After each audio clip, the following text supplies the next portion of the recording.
ఈ AP Genco Transco discom jobs కు సంబంధించిన ఎగ్జామ్స్ కంప్లీట్ అయిపోయినాయి సక్సెస్ఫుల్ గా.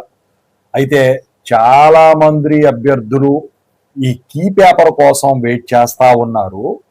ఇక ఎక్స్పెక్టెడ్ కట్ ఆఫ్ అనేది బాగా పెరిగేదానికి ఉందా, 2019తో పోల్చినట్టయితే తగ్గేదానికి ఉందా అని చెప్పేసి చాలా మంది కూడా అడుగుతా ఉన్నారండి. దాని గురించి వీడియో చేయడం అయితే జరిగింది. ముందుగా అయితే ఇంతవరకు ఛానల్ సబ్స్క్రైబ్ చేసుకున్న వాళ్ళు ఎవరైనా ఉంటే సబ్స్క్రైబ్ చేసుకోండి, వీడియోని లైక్ చేయండి, షేర్ చేయండి. ఇక Telugu engineering education Telegram WhatsApp channel join అవ్వండి. వీడియోకి అయిపోయింది. ఇక టాపిక్ లో వెళితే ఏంటంటే ఈ AP Genco discom Transco jobs లో వచ్చేసరికి ఈ కీ పేపర్ అనేది వాళ్ళు ఏం చెప్పారంటే లాస్ట్ ఎగ్జామ్ అయిపోయిన తర్వాత 3 రోజులకి రిలీజ్ చేస్తామన్నారు. 27వ తారీఖుకి మొత్తం కంప్లీట్ అయిపోయినాయి. యాక్చువల్ గా 22 నుంచి 29 వరకు కండక్ట్ చేశారు చెయ్యాలి వాళ్ళు. అయితే ఈ 23 నుంచి 27 వరకే స్లాట్స్ సరిపోయినాయి, ఎందుకంటే దేశం మొత్తం మీద కండక్ట్ చేశారు కాబట్టి.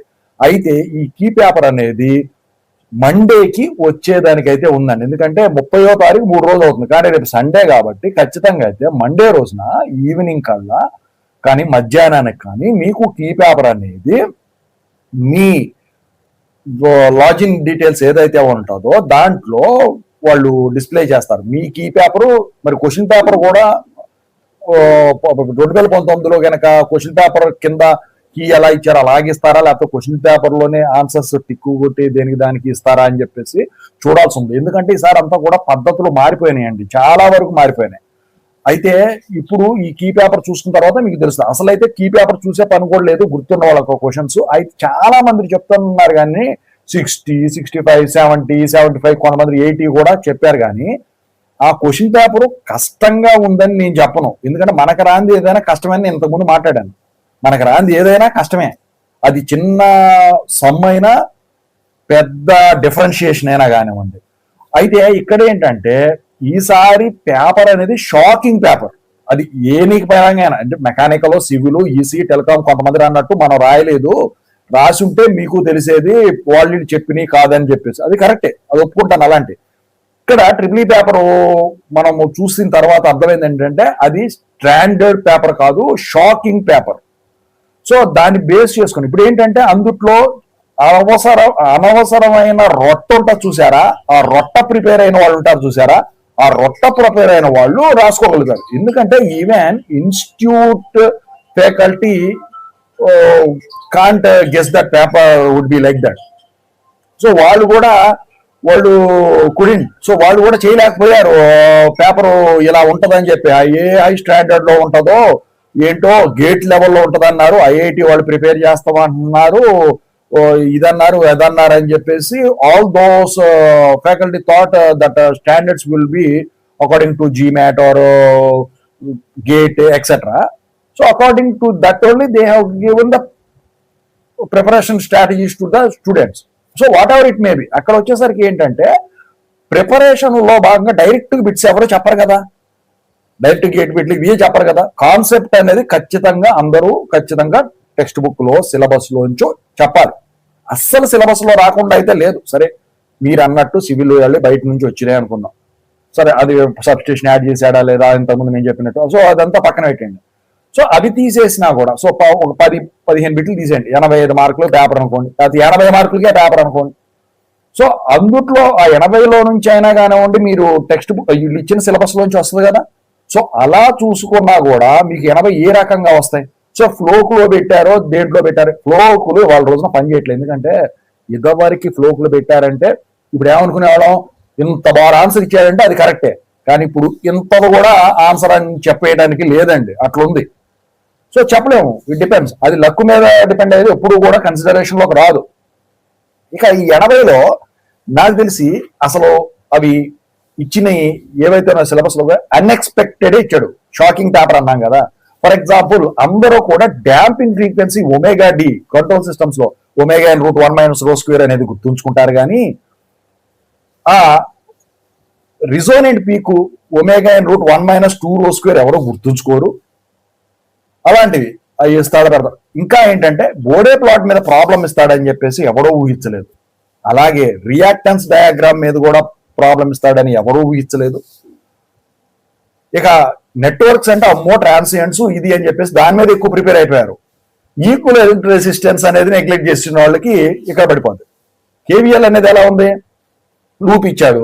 జనరల్ కేవీఎల్ ఇంటర్మీడియట్ లెవెల్లో బీటెక్ లెవెల్లో మనం గుర్తుంచుకునే ఆల్జీబ్రాయిక్ సమ్, కానీ అక్కడ చూసారు కదా.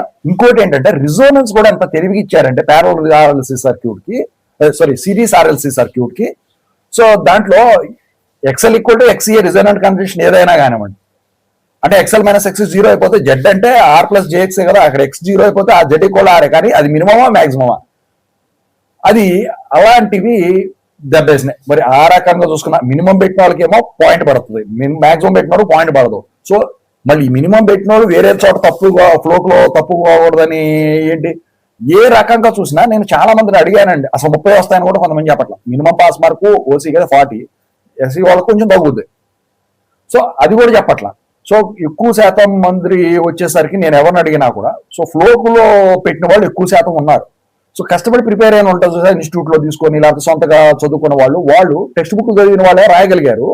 మరి వాళ్ళు కూడా ఈ ఫ్లోక్లో పెట్టిన వాటిలో తప్పు అయిపోయారు. ఎందుకంటే అతి ఆలోచన, చదివే కొద్దీ మైండ్ తగ్గిపోద్ది అంటారు చూసారా, చదువు ఎక్కువ అయితే ఉన్నమతి పోద్ది అంటారే. సో అదే జరిగింది ఇక్కడ. సో ఎక్కువ చదివిన వాళ్ళు ఏంటంటే వచ్చిన వాటికి చేయగలిగారు, ఫ్లోకులో పెట్టినవి అతిగా ఆలోచించేసి పోగొట్టారు. చాలా వరకు అదే జరిగింది. సో ఇక్కడ ఏంటంటే మీరు ఇంకోటి గమనించాల్సింది, అందుట్లో ఇప్పుడు ఈ 45,000 మంది రాశారు కదా, 56,000 మంది అప్లై చేస్తే 45,000 మంది రాశారు, 8,000 మందిలో 7,800 మందిలో అందుట్లో ఆబ్సెంటే జరిగారు కదా ఈ ట్రిపుల్ వరకు. సో అయితే నేను చూశాను, సో చాలా మంది స్టూడెంట్స్ కంప్యూటర్ ఆపరేటింగ్ కూడా తెలియట్లేదండి. ఫర్ ఎగ్జాంపుల్ ఇప్పుడు ఫీడ్బ్యాక్ అడుగుతున్నారు, చివరిలో అడిగినప్పుడు స్క్రోల్ బార్ ఉంటుంది చూసారా, సో దాన్ని డ్రాగ్ చేస్తే కిందకి వెళ్తుందని కూడా తెలియలా. వాళ్ళు వచ్చి ఇన్విజిలేటర్ వచ్చి చూపిస్తే కానీ తెలియదు. ఇంకా కొంతమంది ఏంటంటే లాగిన్ అప్పుడు విర్చువల్ కీబోర్డ్ ఇచ్చారు కదా అది, సో అది వాడుతున్నప్పుడు ఈ కీబోర్డు వాడాలని కూడా తెలియట్లేదు వీళ్ళు. అతి భయం అది.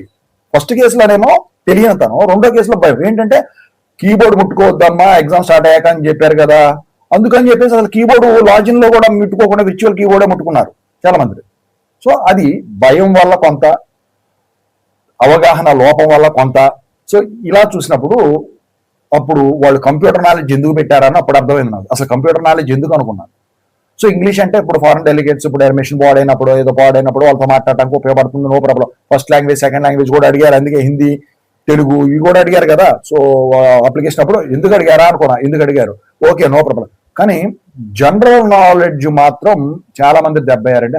హిస్టరీతో మనకు పని ఉండదు, కాకపోతే current affairs okay no problem, ఎందుకంటే సైన్స్ అండ్ టెక్నాలజీ మీద ఇచ్చారు కాబట్టి ఓకే. ఓవరాల్ గా అయితే నేను చెప్పొచ్చేది ఏంటంటే మీరు మెకానికల్ తీసుకోండి, ఈసీ తీసుకోండి, టెలికాం తీసుకోండి, ట్రిపుల్ ఈ తీసుకోండి, ఏదైనా తీసుకోండి, నేనైతే చెప్తున్నాను.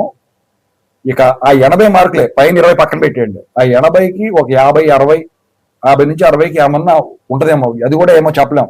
ఇక ఏమన్నా ఇక అద్భుతాలు జరిగితే తప్ప ఇక మరీ ఈజీగా వచ్చి వేరే రాష్ట్రాల్లో రాసిన వాళ్ళకు సో మనం చేసేది, ఎందుకంటే షిఫ్ట్గా ఒక క్వశ్చన్ పేపరే ఉంటుంది. సో ఏ రాష్ట్రంలో జరిగినా అందరికి ఒకటే జరుగుతుంది. సో ఓవరాల్గా అయితే నేను అనుకున్న దాన్ని బట్టి అయితే ఇది ఉందండి. మరి కీ పేపర్ వచ్చిన తర్వాత మన అంచనాలు ఇలా ఉంటాయా వేరే రకంగా ఉంటాయా అని మనం ఆలోచించాలి. అయితే ఇంకా చాలా మంది అడుగుతా ఉన్నారు, సిపిడిసిఎల్లో 23 పోస్టులే ఉన్నాయి, ఓసీకి కట్ ఆఫ్ ఎంత ఉండొచ్చు, నాన్ లోకల్ కట్ ఆఫ్ ఎంత ఉండొచ్చు, ఇది ఏదైనా కానివ్వండి. ఇలాంటి షాకింగ్ పేపర్ వచ్చినప్పుడు రిజల్ట్స్ వచ్చిన తర్వాత లేకపోతే కీ పేపర్ వచ్చిన తర్వాత కానీ మెరిట్ లిస్ట్ వచ్చిన తర్వాత కానీ తప్ప ఎప్పుడు తెలియదండి. అది మెరిట్ లిస్ట్ వస్తేనే ఖచ్చితంగా మనకు అసలు ఆ కట్ ఆఫ్లు అనేది ఎగ్జాక్ట్గా తెలుస్తుంది. ఇదంతా ఊహాతీతం, అంతే, జస్ట్ ఇమాజిన్. సో ఎక్స్పెక్టెడ్, ఇంకా గట్టిగా మాట్లాడాలంటే ఓవరాల్గా అయితే నాకు తెలిసింది అయితే ఇదంటే. మరి దీనిపై మీ అభిప్రాయం ఏంటి, ఇంకేమైనా వీడియోలు కావాలంటే చెప్పండి. ఇంకోటి ఏంటంటే కష్టంగా అయితే నార్మలైజేషన్ ఉంటుంది అంటున్నారు కదంటే, నార్మలైజేషన్కి ఒక ఫార్ములా ఉంటుందండి. మీకు ఇచ్చిన దాంట్లో ఆ ఫార్ములా అప్లై చేస్తారు. ఆ ఫార్ములా అప్లై చేస్తే మీకు 0.5, 1, 2 దాని ప్రకారం కలుస్తాయి. నార్మలైజేషన్లో పోయినసారి డిఎస్సిలో కష్టంగా వచ్చిన వాళ్ళకు 4 మార్కులు కలిసినాయండి 150కి. సో మనకు 100 మార్కులు కాబట్టి మళ్ళీ అందుట్లో ఎన్ని క్వశ్చన్లు ఏంటి అని చెప్పేసి దాని ప్రకారమే ఉంటుందండి. సో ఇక మొత్తం కూడా ఈ మెరిట్ లిస్ట్ వచ్చిన తర్వాత కానీ లేకపోతే కీ పేపర్ వచ్చిన తర్వాత కానీ మనం మాట్లాడుకోవడం అయితే ఉంటుంది. ఓవరాల్గా అయితే నేను అనలైజ్ చేసింది అయితే నాకు తెలిసి ఇంతవరకు నేను ఫస్ట్ లోనే చెప్పాను, బుక్స్ లో నుంచి వెనక పక్కే ఇవ్వట్లేదు అని, అదొకటి చెప్పాను. పాత క్వశ్చన్ పేపర్లో రిపీట్ కావట్లేదు అని కూడా చెప్పాను. సో ఎవరో వినలేదు. సో ఇప్పుడు బాధపడినా చేసేదేం లేదు, ఇంకా బాధనే ఉంటాయి, ఇంకా పడతాయా లేవా అని చెప్పేసి అడుగుతున్నారు. దాని గురించి కూడా ఒక వీడియో చేస్తాను. I wish all the best.